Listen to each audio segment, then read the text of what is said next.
मैंने सुना है युधिष्ठिर की जब मृत्यु हुई, यमराज के दरबार गए। यमराज ने यमदूतों से कहा, कर्मों का खाता खोलो।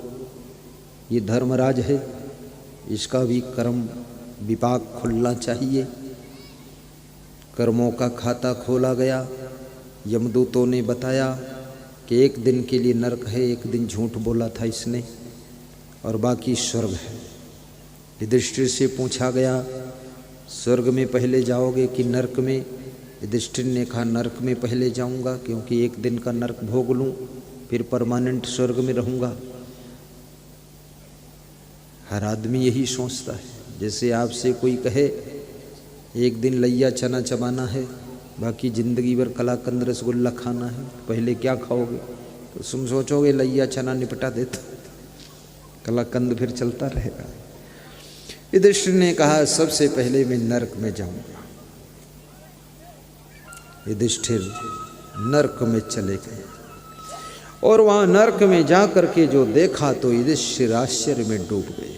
क्या देखा कि नरक में बहुत भीड़ मची हुई है, बहुत भीड़ भाड़ है।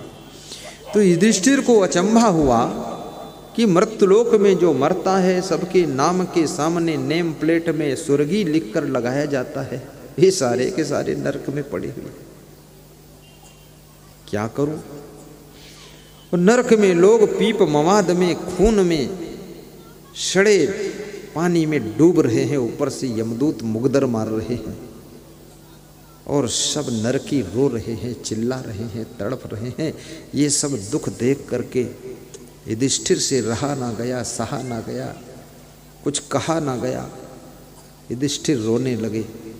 यमराज से बोले, ये जितने नरक में आत्माएं हैं, इनका सबका पाप मेरे खाते में डाल दो और मेरा पुण्य सब इनके खाते में डाल दो, और इनको सबको नरक से निकाल लो, इनको स्वर्ग में पहुंचा दो, और मुझे जन्म जन्म तक नरक में ही डाल दो।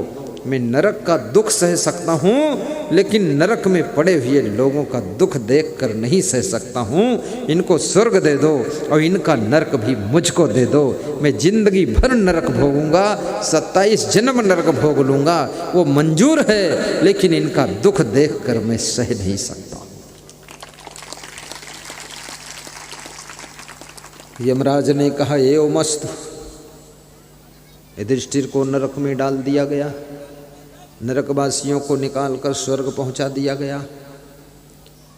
1 महीने में युधिष्ठिर ने अपने सुंदर स्वभाव से, मधुर वाणी से, कर्तव्य निष्ठा से, समय के अनुपालन से, अनुशासन से, नियम संयम से, विवेक विचार से, सत्कर्मों से उस नरक को स्वर्ग में बदल दिया।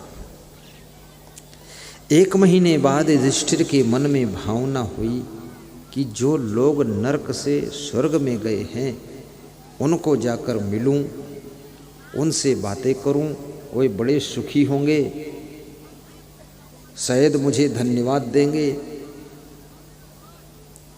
युधिष्ठिर स्वर्ग में गए सबको मिलने के लिए, लेकिन युधिष्ठिर ने जो स्वर्ग में दशा देखी तो फिर दुख में डूब गए, क्योंकि वो नरक से जो आत्माएं स्वर्ग में आई थीं, उन्होंने 1 महीने में स्वर्ग को भी नरक में बदल डाला।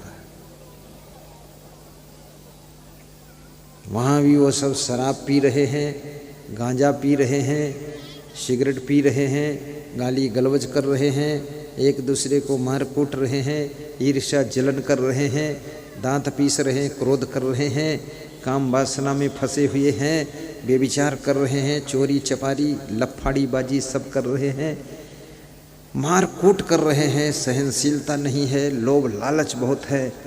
वो स्वर्ग भी नरक बन गया। जब स्वर्ग को नरक के रूप में देखा तो युधिष्ठिर ने बहुत बड़ा प्रश्न पूछा यमराज से कि यमराज, मैं नरक में रहता हूँ तो भी ये स्वर्ग बन जाता है, और ये लोग स्वर्ग में रहते तो वो नरक बन जाता है, इसका मामला क्या है?